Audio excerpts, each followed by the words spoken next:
One of my clients that I was talking to had a boyfriend who they were together for 1 year. Everything was great. They were getting ready to get married. You know, she wasn't worried. But then all of a sudden, one day he packed up and he left. And this is something confusing because when she was talking to me, she was telling me that everything was going great. Sex was great. I mean, everything was just going great. In fact, the day before he left, he told her that he loved her. The day before he left, he helped her because she was sick, and he spent the whole day with her, helping her out. So if something like that happens, and then the person pull away, you're gonna ask yourself, why did he do all of that and then leave me the next day? Now that's confusing as fuck. That is confusing. If a guy broke up with you and it caught you off guard, girl, it means you're not paying attention. You're not paying attention to his signs that he doesn't like you. You're too much in your head. This should not be catching you by surprise. You should always be aware of a person's emotional state. And this is something that I teach. I teach you guys how to increase your social intelligence. But what I am saying is that stop paying attention to his words and pay attention to his non-verbal. I could say, baby, I love you. And you might say, oh wow, he loves me. But pay attention to, no. You see what I'm saying? Baby, I love you. No. Women pay attention to, baby, I love you. Pay attention to, no. That says more about that. You see what I'm saying? Baby, how are you? I'm okay. Don't pay attention to okay. Pay attention to, that's primal. That is unconscious. That is a reflection of how he feels. Start paying attention to your man's behavior as a way of listening, not as a way to understand and to manipulate them, but as a way to listen to people. Be aware of how he behaves today so that you know when there's a complete difference tomorrow. But a lot of times, a lot of you ladies are in your head that when a guy breaks up with you, you're like, I didn't see it coming, bitch. He was busy. All of a sudden, he was busy. He couldn't hang out with you. But yeah, when he was with you, he gave you that smile. But he was just more busy. He didn't have a lot of time with you. He was always doing something else. All of those things, everything says it. Get what I'm trying to say?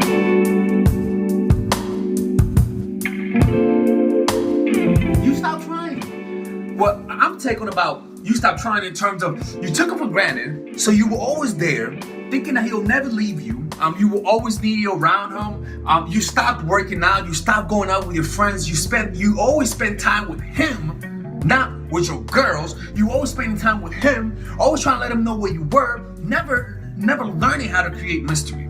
And that's a big problem with men. You can't be doing that shit. So that's one thing. You just stop trying, and guys will sense it. Guys will sense it. You know, you stop you stop dressing up. You stop going out with your girlfriends.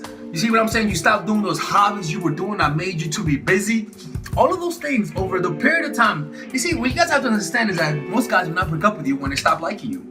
It takes them around, to be honest with you, I don't know. The women in my life usually are the ones that break up. But from what I've noticed, it's around a few months. Especially with women. I'm talking about from women. Women tell me they stop losing interest after about a few months. And I think it's the same with guys, you know?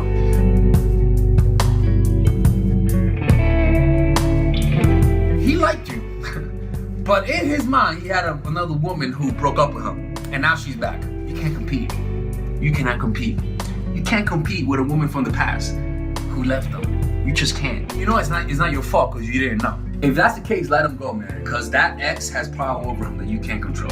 I'm sorry, it is what it is. It's the pain aspect. Pain causes a traumatic, almost like a trauma-based attachment, you know?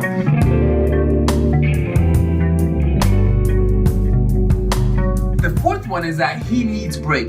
He will come back. Most likely he will come back. Most likely he just needs a break from you. Most likely you're just overwhelming him.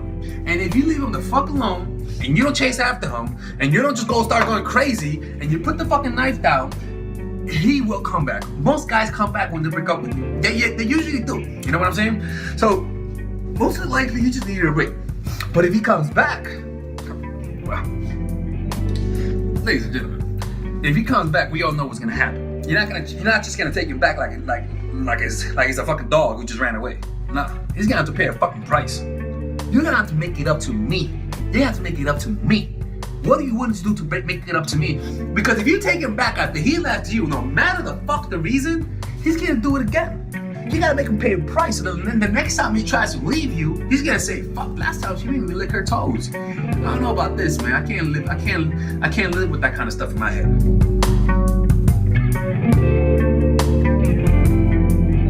Maybe he was noticing the writing on the wall. Maybe he got in a relationship with you and didn't even know it. That happens sometimes. Maybe he senses that you want marriage. Maybe he senses you want something more. And sometimes that scares the guys away.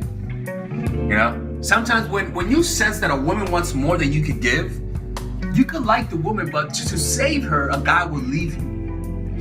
A guy will leave you because he doesn't want to hurt you.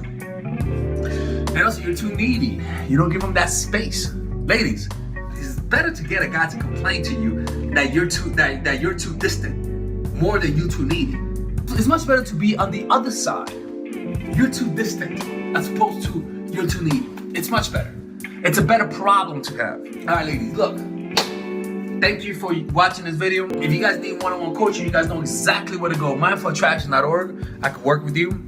All right, ladies and gentlemen, if you guys ever want to learn how to use your feminine energy to influence people, learn how to use your masculine energy to become more assertive, and also learn how to blend both energies to improve your dating life, your spiritual life, honestly, your relationship life, your family life, your career life, this is the course for you. If I had to make a course for my nieces, I have two nieces, one is 19 and one is 15. 16. Holy shit. Oh my God, he's a bad fucking uncle. He's a bad uncle. Get him. Shut up, Melissa. You should get this course, right? And this is the course that I will make for them. So, for example, watch the curriculum, right? In the first week, we're going to be showing you how to establish a strong masculine foundation without letting it hurt your feminine energy. This masculine foundation is a source of who you are, right? It's your bodyguard. Without this, whatever feminine energy you create will be destroyed by the outside, because your masculine is your shield. So we'll talk about goal setting. We'll talk about how to develop a serious attitude. We're gonna be talking about how to use more logic, how to use more goal-oriented behavior. It's more how to be a man, you know. Now the next one is how to embrace the feminine energy, right? This one will teach you about how to minimize excessive masculine traits, developing self-awareness, healing abundant feminine energy, regulating your emotion, mastering voice qualities and facial expressions, surrendering control, and allowing pain to be felt. This is honestly, this will supercharge, like Kaioken, your masculine energy. After that, we have femininity in the workplace and how to be feminine in the workplace without letting people take advantage of you, and the nuances of how women on power should behave versus women who are subordinates in the workplace, and even the dress code. This is based on psychology, people. It's kind of insane. I'm actually excited about this one. The next week, we talk about navigating the labyrinth of male and female friendship. And this, a lot of women find confusing, so we talk about that. And how to identify envious friends, how to identify the good friends, how to keep male friends, and how to keep female friends.